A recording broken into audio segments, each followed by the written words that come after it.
കഫക്കെട്ട് എല്ലാവരെയും അലട്ടുന്ന ഒരു പ്രധാന പ്രശ്നമാണല്ലോ. പല രീതിയിലും ഇത് വരാറുണ്ട് കേട്ടോ. കുട്ടികൾക്കും മുതിർന്നവർക്കും ഒരുപോലെ കാണുന്ന ഒരു പ്രശ്നമാണ് ഈ കഫക്കെട്ട് എന്ന് പറയുന്നത്. ഈ ഒരു ഒറ്റമൂലി ഉപയോഗിച്ച് നമുക്ക് ഇതിനെ പൂർണ്ണമായും മാറ്റിയെടുക്കാൻ സാധിക്കും കേട്ടോ. ഇത് എങ്ങനെയാണ് ഉണ്ടാക്കുന്നതെന്ന് നമുക്കൊന്ന് നോക്കാം. നമ്മുടെ വീട്ടിൽ തന്നെയുള്ള സാധനങ്ങൾ കൊണ്ട് തന്നെ നമുക്കിത് ഉണ്ടാക്കിയെടുക്കാൻ സാധിക്കും.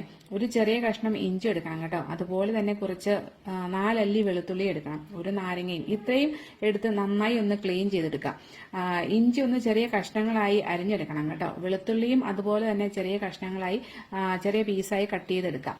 നാരങ്ങയും ഇതുപോലെ ചെറിയ കഷ്ണങ്ങളായി അരിഞ്ഞെടുക്കണം കേട്ടോ. നാരങ്ങയുടെ തൊലി കളയാതെ വേണം അരിഞ്ഞെടുക്കാൻ. എന്നിട്ട് ഇതെല്ലാം കൂടി ഒന്ന് മിക്സ് ചെയ്ത് ഇതിലേക്ക് 2 ഗ്ലാസ് വെള്ളം കൂടി ചേർത്ത് ഒന്ന് തിളപ്പിച്ചെടുക്കണം കേട്ടോ. ഏകദേശം 3/4 ഗ്ലാസ് ആകുന്നോടം വരെ ഇതൊന്ന് പറ്റിച്ചെടുക്കാം. ചെറിയ ഫ്ലെയിമിൽ വേണം കേട്ടോ ഇത് തിളപ്പിച്ചെടുക്കാൻ. കാരണം ഇതിന്റെ സത്തെല്ലാം കൂടി ഒന്ന് ഇറങ്ങി വരാൻ വേണ്ടിയിട്ടാണ്. ഇത് നന്നായിട്ട് വെട്ടി തിളച്ചതിന് ശേഷം വീണ്ടും ഒരു 2-3 മിനിറ്റ് കൂടി തിളപ്പിച്ചിട്ട് തീ നമുക്ക് ഓഫ് ആക്കാം കേട്ടോ. കഫം പോകാൻ ഏറ്റവും നല്ലൊരു മാർഗ്ഗമാണ്. 5 വയസ്സിന് മുകളിലോട്ടുള്ളവർക്ക് ആർക്ക് വേണമെങ്കിലും ഇത് കഴിക്കാം കേട്ടോ. ബിപിയും ഷുഗറും അതുപോലെ തന്നെ കൊളസ്ട്രോൾ ഉള്ളവർക്കൊക്കെ ഇത് കഴിക്കാം. ചെറിയൊരു ചൂടിൽ 2 നേരം വെച്ചിട്ട് കഴിക്കാം കേട്ടോ. ഭക്ഷണം കഴിച്ചതിനൊക്കെ ശേഷം കഴിക്കുന്നതായിരിക്കും നല്ലത്. മൂക്കിലൂടെയും വായിലൂടെയും ഒക്കെ കഫം നന്നായി ഇളകി പോകുന്ന ഒരു ഒറ്റമൂലിയാണിത്.